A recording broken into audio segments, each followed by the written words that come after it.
citizen of this country.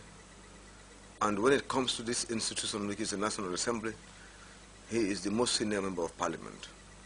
And as such, he is not an official member of Parliament, but by virtue of his post as President of this country, he each year comes to give us his programs and policies of government.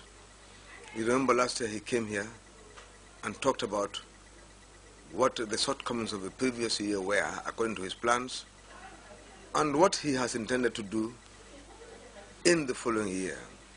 And that year elapsed. Another year is coming, a legislative year, and he is coming again to say the programs he has for the coming 12 months. And he is therefore coming to open up the discussions, and those discussions are going to be entailing what the National Assembly's deliberations shall be for throughout the 2013 legislative year. But if I may come back to what you refer to as who are we expecting? We have colleagues from other legislative bodies around the world. And if you remember, each year there is a country or two that we say to our counterparts, come on, join us.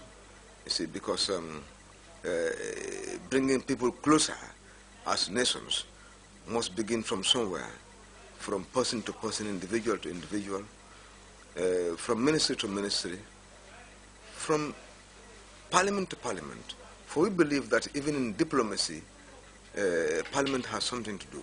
And that is why, if parliaments of countries invite each other to their programs, it strengthens and brings closer their two countries, even the executive. So that is why we decided this year we must invite two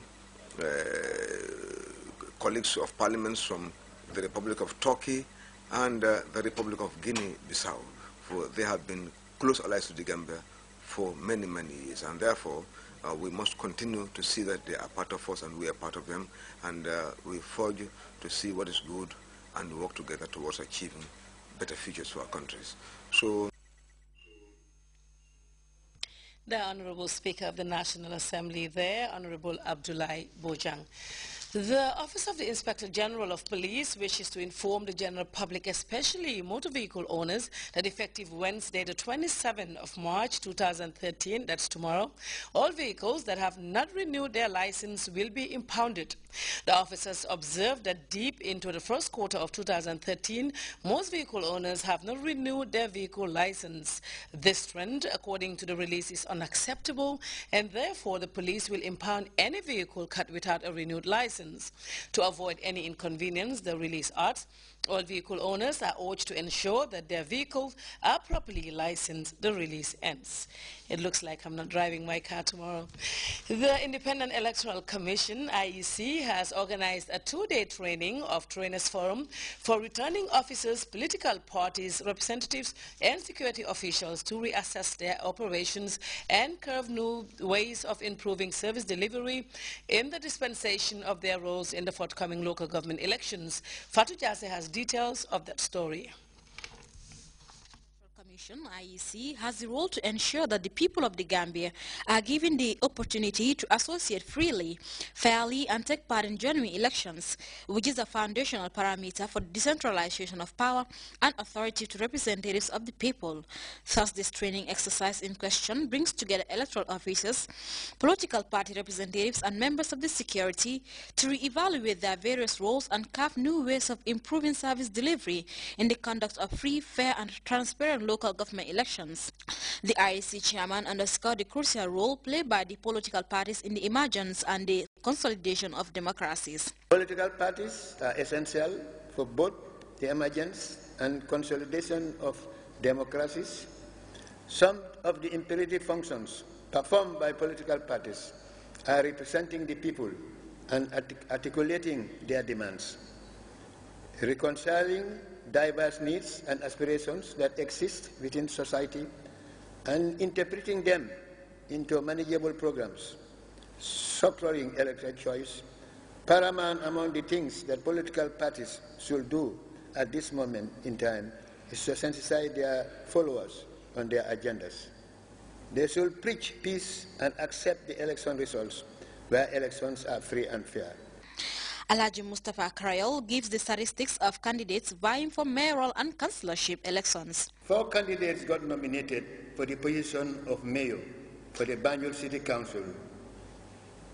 One of these candidates is from the APRC and the other 3 are independent candidates for the Kanifing Municipal Council. 2 candidates were nominated for the mayoral seat, 1 from the APRC and 1 independent candidate. The APRC fielded in candidates in all the 114 wards. 10 candidates were nominated through the NRP ticket, and 40 independent candidates get their candidature endorsed by the IEC for councillorship. Chairman Karayol further appealed to the contending political parties to recruit suitable polling agents who are literate, keen about the electoral process, as well as knowledgeable about the community in which they will be working on polling day. He equally urged Gambians and all friends of the Gambia residents in the country to keep the peace and desist from actions that may be contravention of the laws of the Gambia. The IEC Director of Training, Communications and Public Affairs explains the justification of the training. We call it a training of trainers. So because we train these people, especially our staff, we expect in the week to come, that's next week, 27th and 28th, and other regions will hold their training sessions on the 30th and 31st. That's a step down. So these people, because they're going to man the wards, because these elections, we're not dealing with constituencies, we're dealing with wards. So they're going to man the wards. So they're going to train, the people who will be manning the polling stations. Elections will be held in 46 wards out of the 114 wards, while 761 polling stations, 1,300 polling stations countrywide, and 481,884 voters are expected to vote in these elections. The message from the IEC is a familiar call for voters to turn out in great numbers early on polling day. For GRTS News, I am Fatou Jassi. Well, time now to take our first break. When we come back, we'll take a look at the international news. Stay tuned in.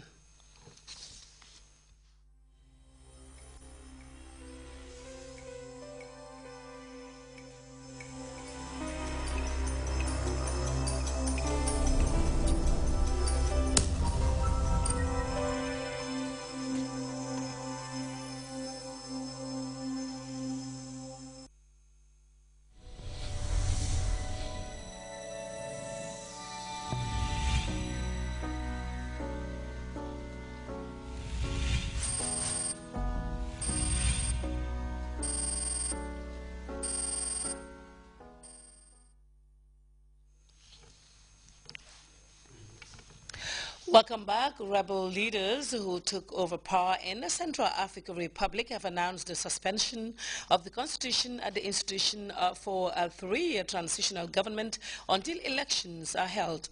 Meantime, fears are growing about the sudden collapse in social services in the country. We have details in this report.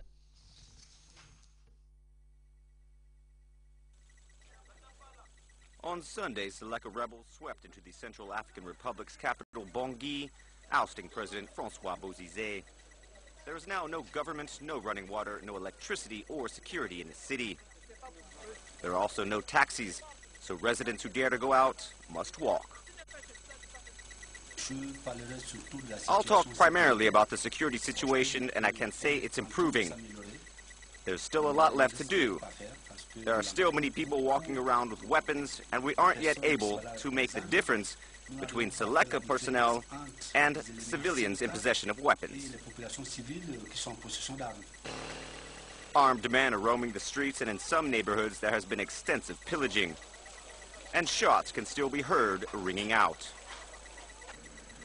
The rebels took journalists to the presidential palace they now control and displayed weapons they'd seized. But the Seleka rebel leader accuses Bozizé's men of carrying out the pillaging. It's true that there is a lot of looting, but it's not the Seleka people that do that.